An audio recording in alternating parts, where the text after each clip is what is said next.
I was just gonna share with you, I bought a Troy-Bilt 2300 2800 generator. The model number is 70115. And the purpose of this, well, we got in mind to use it on our land that we have up north, and it's going to come in very handy for that. I bought this particular model. I was actually looking at the Honda 2200. That's the one that's one of the quietest out there. It also has a very good reputation for being long life, but that one's $1,200 brand new. So I bought this one because I was looking at the Generac and the Troy-Bilt and some of the others, you know, and they're all between $550, $600. The ones I was looking at, $650, about half price of the Honda. But this one here, what happened, I catch this on sale, and they only wanted $328. That was $220 off. It would have been $558, $328 brand new, so I couldn't pass it up. So let me show it to you. A quick run around. Your gas goes in here. Pretty straightforward. And your gas gauge would be here. As you can see, I'm on empty because you would be facing your controls. This little cover here is no more than a spark plug changing compartment. If you want to add oil, you got to take off this screw. Ironically, that's where you change it. It's got a little drain right out of the dipstick too. You lay it on its side and there you go. So they give you this funnel. You just snap the end of it in there so you can add your oil. It says oil. And they give you these with it. You can change your spark plug, put this in there and change your spark plug, or you just unloosen these two screws and they don't come all the way out. You just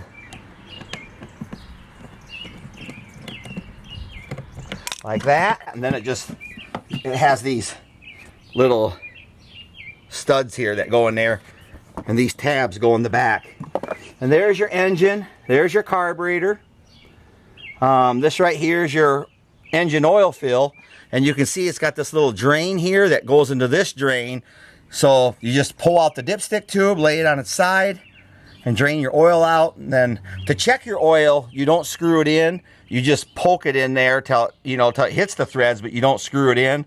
Pull it back out, and on the dipstick, it's like any other dipstick. Back here, you just got your two outlets. 4 actual outlets, I guess.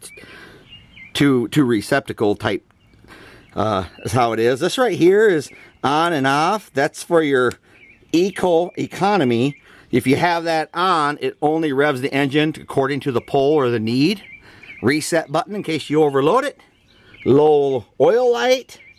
Green means it's doing just fine. Yellow telling you that you are at almost the max. Carbon monoxide, and then the overrun. USB port, and this is if you want to piggyback or parallel connector or whatever you want to call it. So this right here, if it hasn't been run, you got to go to choke obviously, but you need to let it sit for about 20 seconds because you're letting the carburetor fill up with gasoline before you start it. As soon as it starts, you just go back to on, especially in the warm weather. I did buy this extension cord. It's made in USA, 50 foot, 15 amp, 12-3 wire, and they say it's ideal for rugged use on farms and ranches, chemical, oil resistance, heavy duty, all that.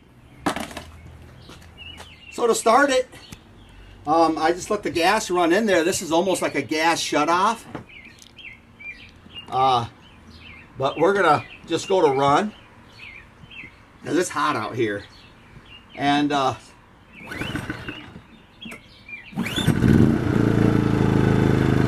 very, very, very quiet. So everyone knows that when you run a skill saw around your house, the lights go dim. You hit the button and It's a power draw. This is 11 amps. So we're gonna go ahead and plug this in. We'll give it a whirl.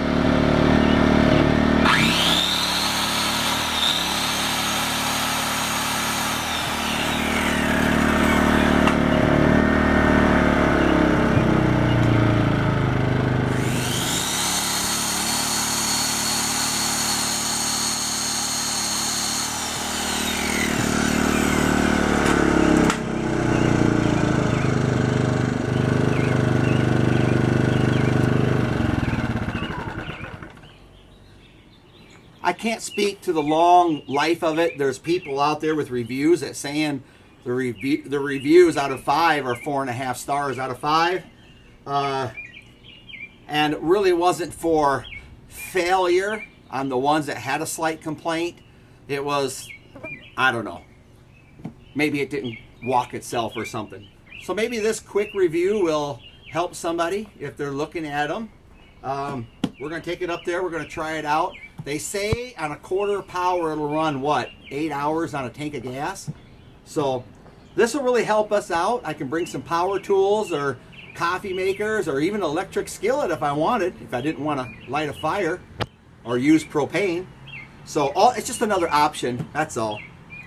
It'd be great too for somebody if you had a power outage because of a storm came through and knocked your power out. You could keep your fridge and freezer going, or even run a heater in the wintertime in your house with it. So it's just, this can't be inside with you, of course, carbon monoxide. Thanks for watching.